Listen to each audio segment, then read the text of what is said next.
O presidente Lula sancionou hoje no Palácio do Planalto a isenção do imposto de renda para quem ganha até R$5.000 por mês. A medida, promessa de campanha e aposta para 2026, também garante descontos a quem ganha entre R$5.000 e R$7.350. Pois é, Lula afirmou que acredita ser injustas as regras atuais sobre quem recebe participação nos lucros de empresas. Ele acena para uma possível isenção. Vamos acompanhar um trecho do discurso do presidente durante a assinatura do projeto de lei. E eu vi o Lira falar do participação no lucro, eu fico pensando, gente, qualquer um tem que saber que é injusto. Eu recebo dividendo, eu não pago nada de imposto de renda. Eu recebo bônus de um banco, todo banqueiro recebe bônus. Banqueiro e quem está lá no banco, todo mundo recebe bônus. E não paga imposto de renda, não. Agora eu trabalho que nem um desgraçado, chego no final do ano, eu vou ter R$10.000 de participação no lucro, tem que pagar imposto de renda. Eu sei, Bahia, que não depende de você.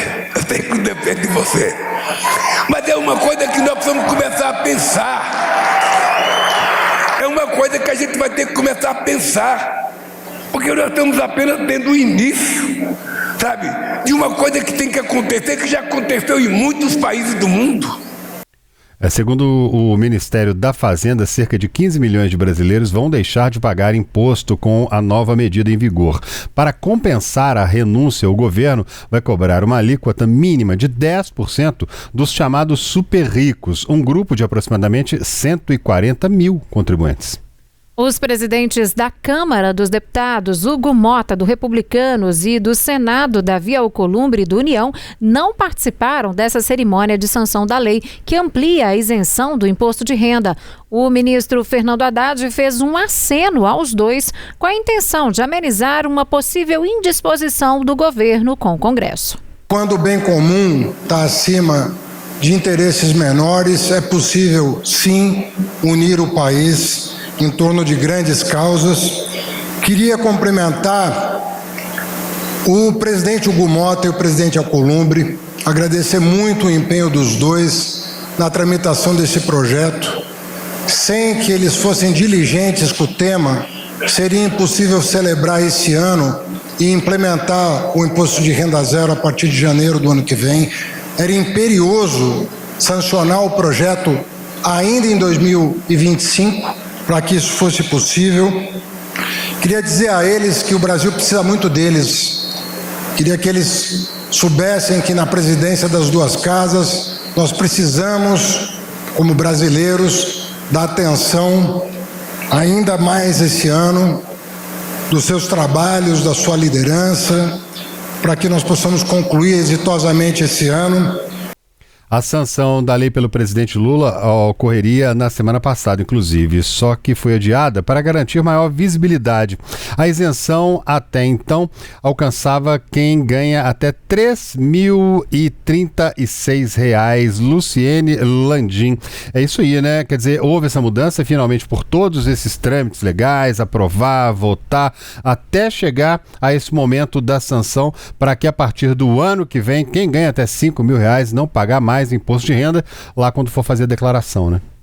Exatamente, nem a cobrança ali na folha de pagamento, né? A gente lembra que essa foi uma promessa de campanha do presidente Lula, ainda ali na campanha eleitoral de 2022, ocasião em que ele disputou contra o ex-presidente Jair Bolsonaro, e a promessa era justamente essa, ampliar essa faixa de isenção para quem ganha até R$5.000. A gente teve também um aumento nessa discussão no Congresso Nacional de quem vai ter quem vai pagar esse imposto de renda de forma parcial ali, né? O aumento da faixa que vai ter um pagamento parcial, uma isenção parcial, né? Melhor a gente dizendo assim, mas é uma medida que Lula apostou para que a população, para que parte da população, e justamente essa parcela que vai ser beneficiada, tenha um aumento da renda. E a intenção do presidente da República é que isso seja refletido já em 2026, que é quando a medida vai começar a valer, começar a ser ser aplicada e as pessoas que recebem até R$5 mil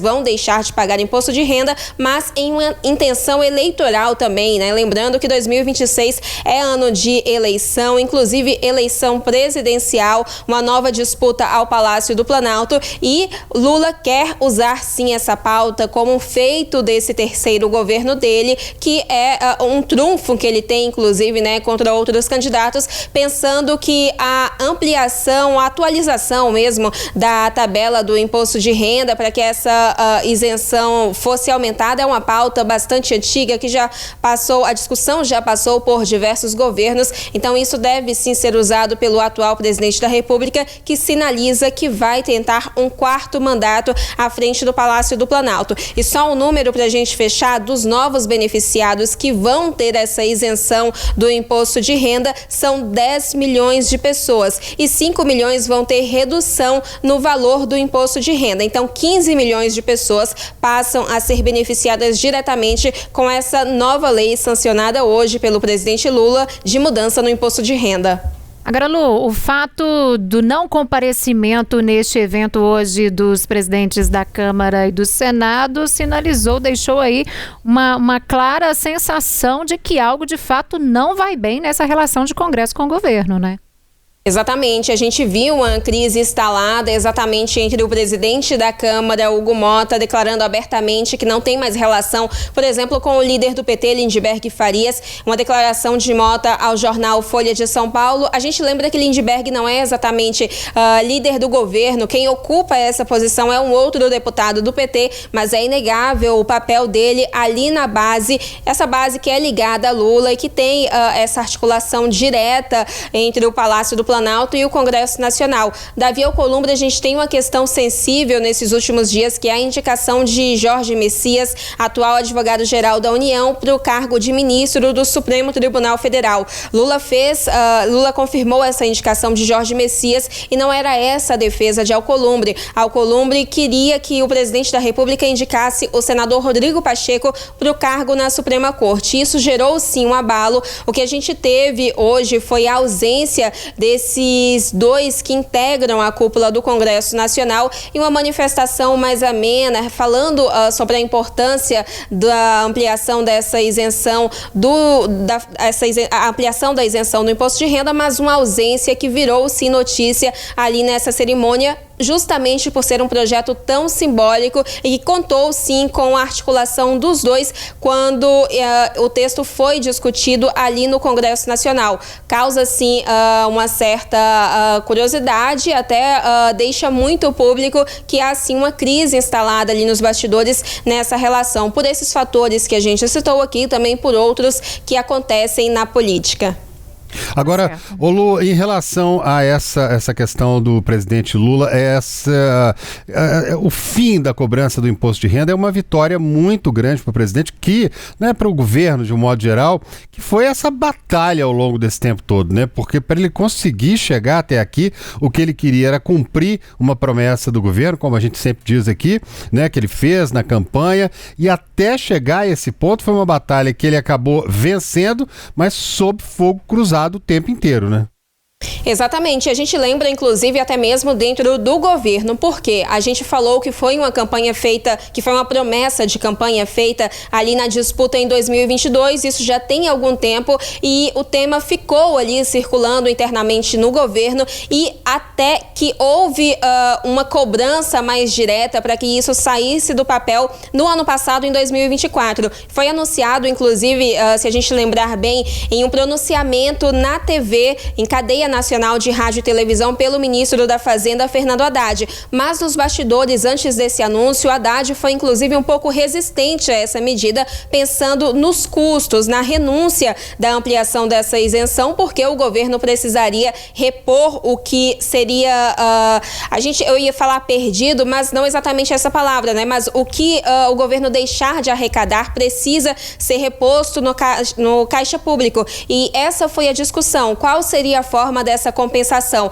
até que houve ali um texto que saiu com a proposta de aumento da alíquota de quem recebe, a gente tem ali o ponto, né, de R$50 mil por mês, até que houve então esse anúncio no final do ano passado por Fernando Haddad, que saiu à frente dessa promessa que ali começava a tomar forma, né? Esse projeto, ele chegou efetivamente ao Congresso Nacional somente neste ano, ali no mês de março, e só neste segundo semestre foi realmente aprovado tanto pela Câmara dos Deputados quanto pelo Senado. E a gente teve ali uma discussão muito grande e um tema que a oposição não podia ser oposição somente pela função ali, por fazer essa oposição ao governo Lula, porque a ampliação da isenção do imposto de renda também foi uma pauta de Jair Bolsonaro, mais especificamente do ex-ministro da Economia, Paulo Guedes, que ocupou esse cargo no governo Bolsonaro. Então, colocou, inclusive, a oposição